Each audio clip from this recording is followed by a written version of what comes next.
Rock 30.6 here. Today we're going to do a video on how to make moose stew. Actually, it's going to be called newfie moose stew. That's what we're making today.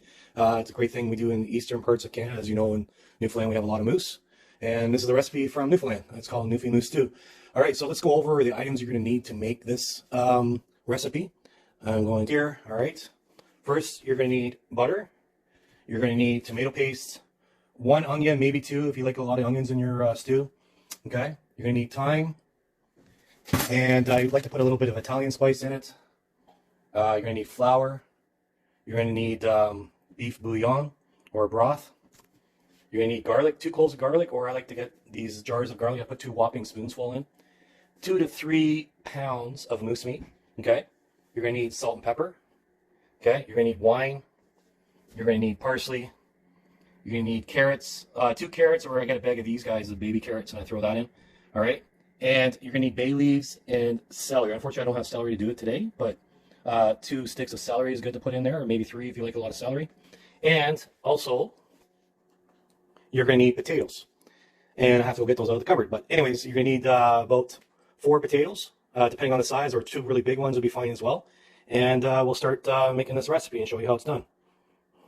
Our thing. So first off, get a big pan and a pot like this. I like to have a pan on the side. You just use a pot for everything if you want. But if you use a pan, then you can cook more meat at once and get things going more productively. So what you do is you put like a big whop of butter inside the pan and the pot. So we're going to start doing that. We'll turn the stove on. Now that we got the butter going, put in your moose meat inside the pan. Okay. Now you don't want to cram it in there. You want a bit of space in between, but it doesn't have to be like too spacious either. Just enough that, you know, everything can circulate in there and it cooks nicely, okay? So think about that, the spacing in there, okay? So here we go. We're putting all that in there, okay? And you just want to lightly fry this, like about 5 minutes per side, 3 minutes per side, depending on how it cooks on your stove, okay? Until it's like nice and golden. And then once you're done doing that, then you take it off the stove and then you start cooking your onions. So here we go. I'm doing this because I want to cook as much as possible. So I got 2 things going here. So put my moose meat in here as well. Okay. Stove is really hot, then it's start halfway. If it's not so hot, then 3/4 of the way. So I got mine. My setting goes up to 7. I got a 4 right now. Okay. I'll probably put it around 5 now just to get it going. And if it's it seems like it's cooking too fast, then I'll just turn it down a little bit. But 5 out of 7 for my stove seems to do the trick. And yeah, you don't want to like have it too hot, but you don't want it too low either. You just want to like more or less just fry the outside and have a nice texture, like golden texture to go into the stew. Okay, so here it's all going right now. Here you see the butter's going there. Same with the pan. And we are going to chop up my onion now while that's going, because that'll be the next thing to do, is chopping the onion. All right, so you take your onion, okay, cut it up. And, you know, you keep it on, once in a while, take a look over your meat, make sure it's cooking properly and you're not burning it, okay? And there we go. So just chop this up here.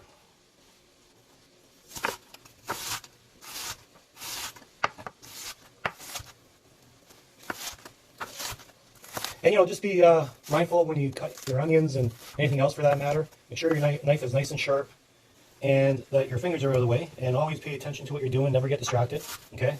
You know, this is dangerous if you're not paying attention and doing things properly, okay?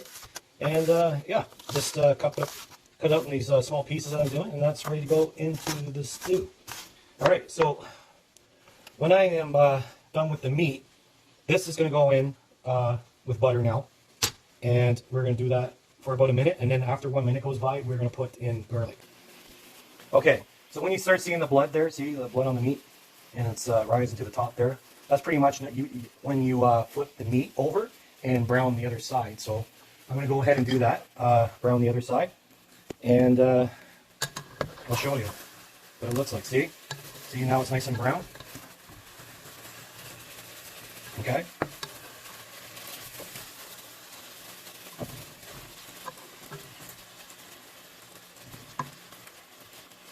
It's hard to cook with holding a phone in one hand, but here we go. All right, so it's brown on the other side. I might actually flip it one more time because I like it a little browner than that.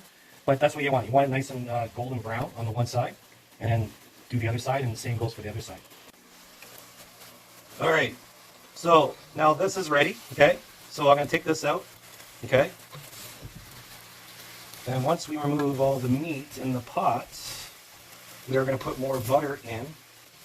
And not too much butter though, just a little bit. And we are going to saute our onions. That's why we're cutting the onions to get it ready for the pot. Okay? Alright, so this is getting a little too hot, so I'm going to turn it down a little bit. Alright. Put a little bit more butter in. Okay? Get my onions. Put that in.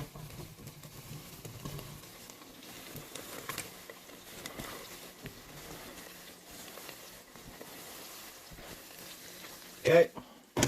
Now, we're going to get our onions, saute them. Okay. So we'll get that going.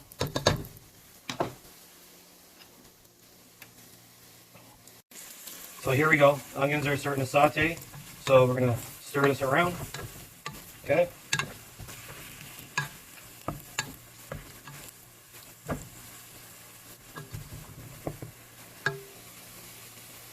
All right, now we got our garlic. Either chop up 2 cloves of garlic, or if you do this, what I do, like I get these jars of garlic. It's a lot easier than having to chop it up.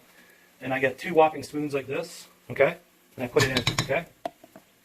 I love garlic. If you don't like garlic as much as I do, then 1 spoon would be fine. But I like garlic in my stew, so I got 2, okay? So now we got 2 things of garlic in there, and we're going to stir that around, okay? Okay.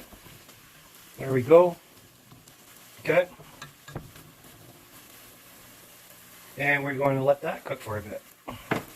One of the best parts of this recipe we're doing now, we're going to take this wine and put a big glug of wine inside the pot. Alright, so now we're going to put this wine in. You know, a nice big glug right there. Okay. And that's good. Okay, and then we're going to stir.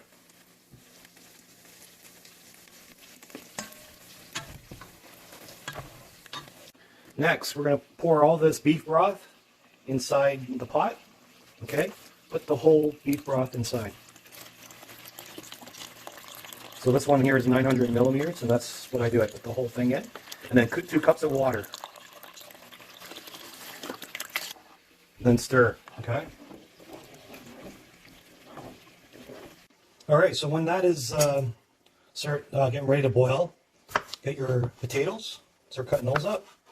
And, you know, depending on what size cubes you want, it's up to you. I do not too big, not too small, like medium-sized cubes myself.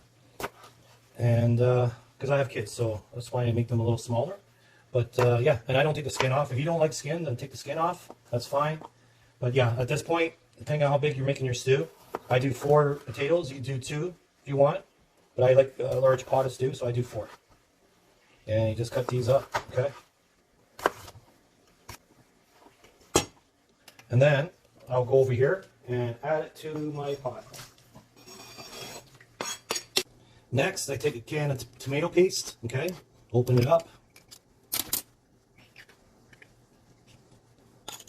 Take a butter knife, go over to my pot, put the entire can of tomato paste inside my stew, okay? And then once you put that in there, stir. Next, take your parsley. Now, depending on how much you like parsley, I use about a bundle. Chop it up, okay? Now, I don't put all of it in the pot right now. I'll put in about 3/4 to half in now, and then I save some to top off the stew once it's in the bowl. I'll actually put more on top of the stew when I serve it to give it a nice looking before when you bring it out. It looks just a nice presentation for the stew. So, anyways, I really like mine fine. I don't like it too big in there, so that's why I'm really cutting this up. Okay. All right. So now you see, I'll grab a handful, put it in the pot. Okay. And come over here and stir. Okay.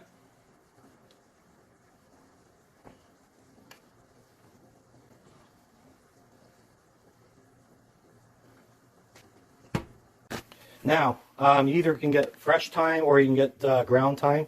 I got ground thyme here I'm going to put in, okay? And we put in pepper, okay? Put the pepper in, and we put salt, okay? Now, I mean, some people like to be precise. I just go by feel, okay? So here I am, I'm putting the salt in. All right, so once you do that, and then you put your bay leaf in. I'm not going to show you that, but put your bay leaf in, and then you stir. Either you can get a potato and grind it and put it in the stew, the thicken the stew, or you can do what I do is get flour with water, put in a container, okay? Seal it, okay?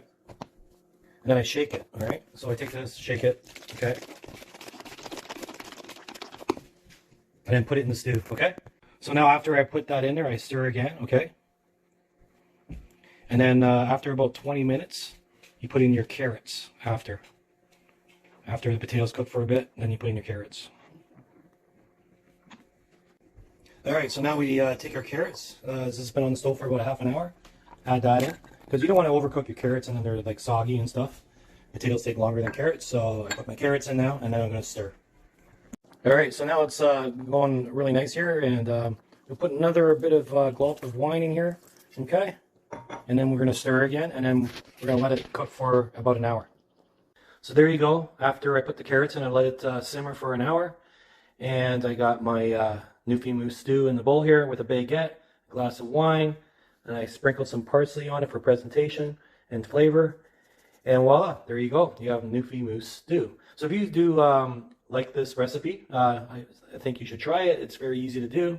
And also, just a little tip, if you don't like a bit of game taste in your meat, one thing you can do the night before, cut up your meat, soak it in 1 part vinegar and 4 parts water. So that's 1 part vinegar, 4 parts water. Let it soak in the fridge for the night, and then the next day you do what I showed you in the recipe. And also you can do this with deer as well. This recipe is good for deer meat. So this is LRock30.6. If you like my channel, please like and subscribe, and hopefully I'll do another video for you guys soon.